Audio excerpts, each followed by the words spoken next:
Bismillahirrahmanirrahim. Assalamualaikum warahmatullahi wabarakatuh. Halo semuanya, nama saya Diah Ayu Triutami, NIM 1800204 dari kelas 5A PGSD akan menerangkan tentang pengelolaan kelas. Pertama, saya akan menjelaskan terlebih dahulu hal-hal dasar tentang pengelolaan kelas. Yang pertama yaitu tentang pengertian. Yang pertama itu tentang pengertian pengelolaan kelas.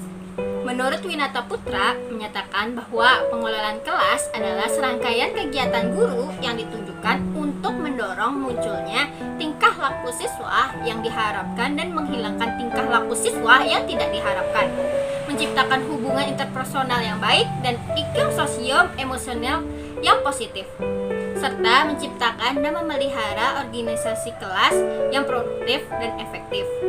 Yang kedua, menurut Ahmad Sudrajat juga menyatakan bahwa pengelolaan kelas lebih berkaitan dengan upaya-upaya untuk menciptakan dan mempertahankan kondisi yang optimal bagi terjadinya proses belajar di dalamnya, mencakup pengaturan peserta didik dan fasilitasnya.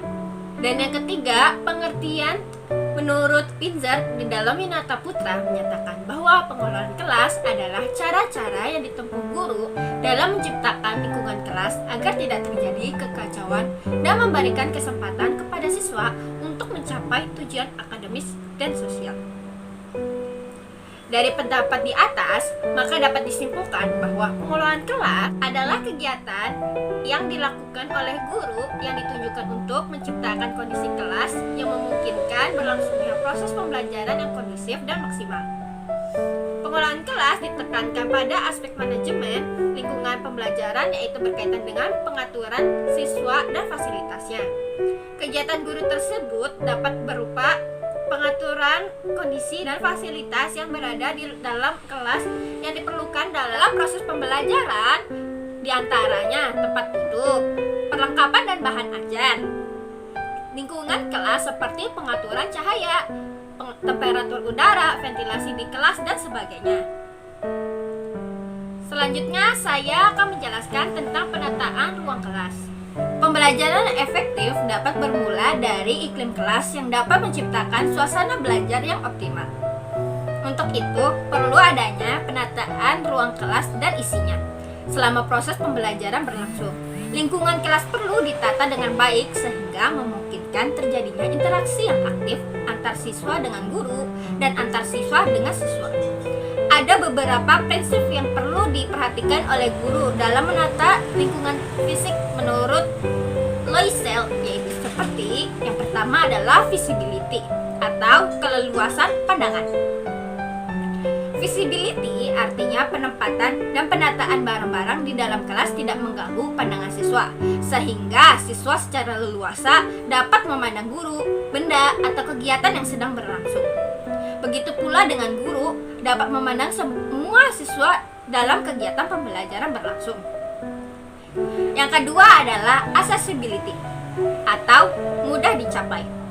Penataan ruang harus dapat memudahkan siswa untuk meraih atau mengambil barang-barang yang dibutuhkan selama proses pembelajaran.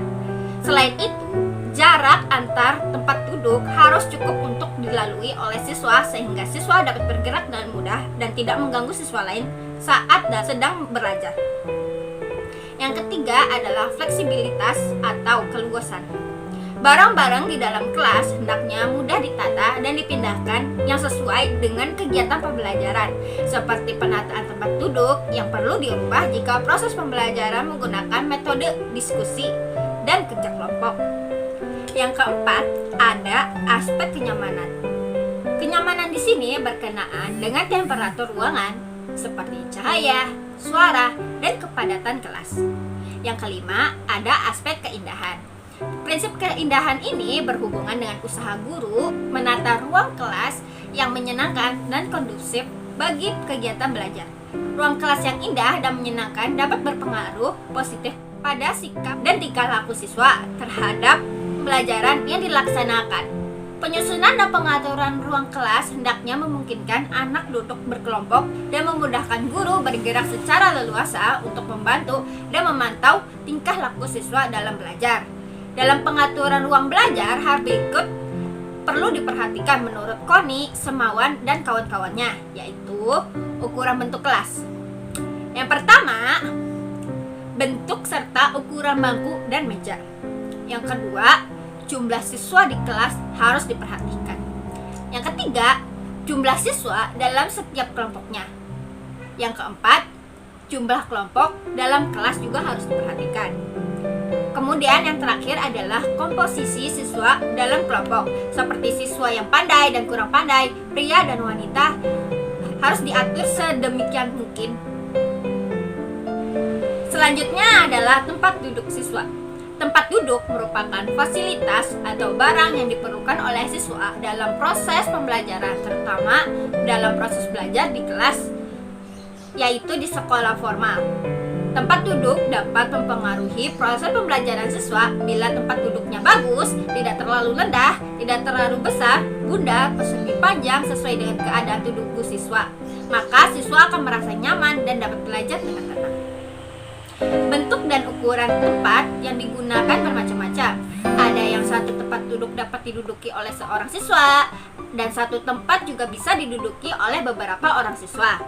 Sebaiknya tempat duduk siswa itu mudah diubah formasinya yang disesuaikan dengan kebutuhan kegiatan pembelajaran. Untuk ukuran tempat duduk pun sebaiknya tidak terlalu besar ataupun terlalu kecil, sehingga mudah untuk diubah-ubah dan juga harus disesuaikan dengan ukuran bentuk kelas. Sebenarnya banyak macam posisi tempat duduk yang bisa digunakan di dalam kelas, seperti berjajar ke belakang, bentuk setengah lingkaran, berhadapan, dan sebagainya. Biasanya posisi tempat duduk berjajar ke belakang digunakan dalam kelas dengan metode belajar ceramah. Dan untuk metode diskusi dapat menggunakan posisi setengah lingkaran atau berhadapan. Dan sebagai alternatif, penataan tempat duduk dengan metode kerja kelompok atau bahkan bentuk pembelajaran kooperatif, maka menurut Lee adalah beberapa model penataan bangku yang biasanya digunakan dalam pembelajaran kooperatif, diantaranya seperti meja tapak kuda, siswa berkelompok di ujung meja. Penataan tapak kuda, siswa dalam satu kelompok ditempatkan berdekatan.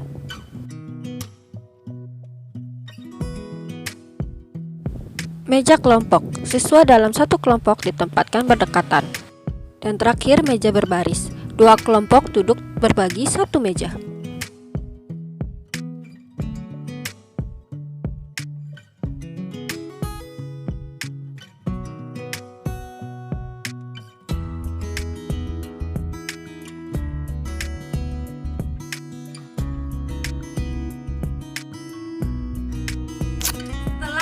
Mendengar penjelasan tadi, masih ada beberapa bentuk posisi tempat duduk yang dapat diterapkan dalam pembelajaran kooperatif ini.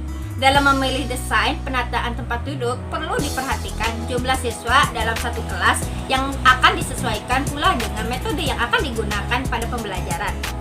Hal yang tidak boleh kita lupakan bahwa dalam penataan tempat duduk siswa tersebut, guru tidak hanya menyesuaikan dengan metode pembelajaran yang digunakan saja, tetapi seorang guru perlu mempertimbangkan karakteristik individu siswa, baik dilihat dari aspek kecerdasan, psikologis, dan biologis siswa itu sendiri. Hal ini penting karena guru perlu menyusun atau menata tempat duduk yang dapat memberikan suasana yang nyaman bagi para siswanya. Selanjutnya adalah tentang penataan tempat duduk siswa sebagai bentuk pengelolaan kelas. Tujuan utama penataan lingkungan fisik kelas ialah mengarahkan kegiatan siswa dan mencegah munculnya tingkah laku siswa yang tidak diharapkan melalui penataan tempat duduk, perabot, panjangan, dan barang-barang lainnya di dalam kelas. Penataan tempat duduk adalah salah satu upaya yang dilakukan oleh guru dalam mengelola kelas. Karena pengelolaan kelas yang efektif akan menentukan hasil pembelajaran yang dicapai. Dengan penataan tempat duduk yang baik, maka diharapkan akan menciptakan kondisi belajar yang kondusif dan juga menyenangkan bagi para siswanya. Hal ini sesuai dengan pendapat Windsor bahwa penataan lingkungan kelas yang tepat berpengaruh terhadap tingkat keterlibatan dan partisipasi siswa dalam proses pembelajaran. Lebih jauh diketahui bahwa tempat duduk berpengaruh jumlah terhadap waktu yang digunakan siswa untuk menyelesaikan tugas yang diberikan. Sesuai dengan maksud pengelolaan kelas sendiri, bahwa pengelolaan kelas merupakan upaya yang dilakukan oleh guru dalam menciptakan lingkungan pembelajaran yang kondusif melalui kegiatan pengaturan siswa dan barang atau fasilitasnya. Selain itu, pengelolaan kelas dimaksudkan untuk menciptakan, memelihara tingkah laku siswa yang dapat mendukung proses pembelajaran. Maka dengan demikian, pengelolaan kelas berupa penataan tempat duduk siswa sebagai bentuk pengelolaan kelas dapat membantu menciptakan proses pembelajaran yang sesuai dengan tujuan. Terima kasih sudah menonton.